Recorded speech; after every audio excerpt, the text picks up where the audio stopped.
New fallout from the FBI Director's testimony today on the Hillary Clinton email scandal.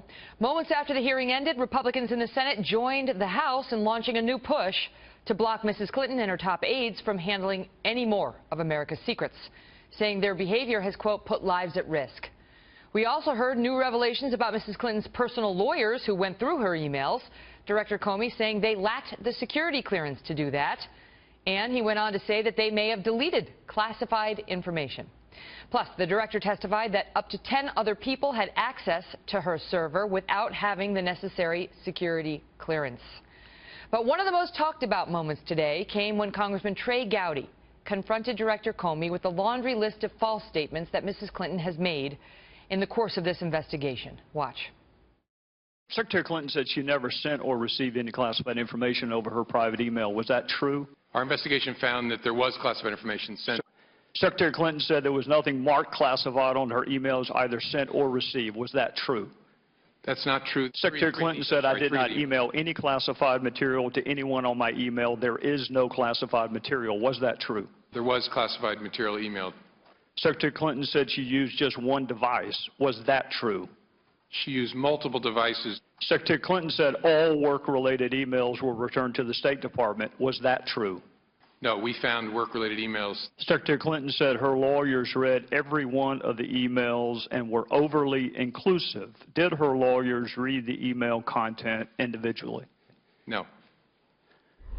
Joining me now, House Oversight Committee member Congressman Trey Gowdy. Congressman, good to see you, and good for you, because it takes work to actually go through the record and tick it off like that so that the American public has an understanding about what you're doing in there.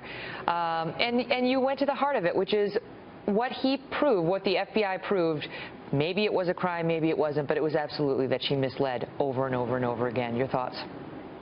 Well, there's no question she made false statements to the public, but the reason I went through that exercise with Director Comey is, let's assume he's right and there's an intent element in the statute.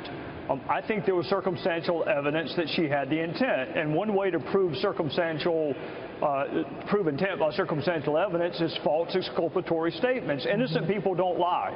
So if you have a series of false statements, then you need to ask yourself, why do you feel the need to mislead? It might be consciousness of guilt. And what do you think the response to that is? I mean, he basically was looking at history saying, we just haven't done it. We haven't prosecuted people for gross negligence. John Ratcliffe is one of my colleagues from Texas. He believes that it has been done, but let's assume Director Comey is right. That's true with every statute until somebody decides to do it. But should you be doing it for the first time or near the first time with somebody who's running for president? You know, it would have been pretty dicey. It would have been, although there were other statutes he had at his disposal. I go back to the plain text. There's a reason Congress said grossly negligent. If you think that that statute is void for vagueness, it would have been a good idea to let us know sometime before today. Do you think that he's a straight shooter? People are really going after Yes. Director Comey. And do you think I do. Do you think politics were at play here in his decision?